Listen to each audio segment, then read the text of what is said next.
Hi, and welcome to the Merrill Manufacturing YouTube channel. Today, we'll be fixing a leaking nozzle on our R-6000 series hydrant.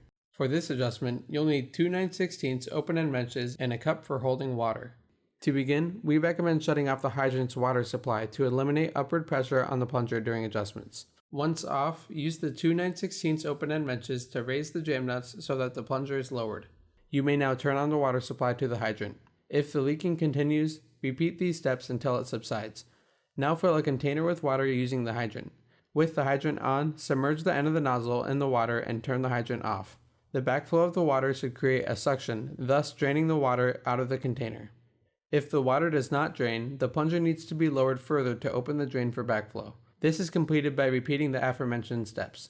If the leak continues when plunger adjustments are no longer an option, the installation of a new plunger is necessary. For questions, products, or more information, please visit our website at www.merrillmfg.com. Find us on Facebook at Merrill Manufacturing Co. or call us at 800-831-6962. Thanks for watching.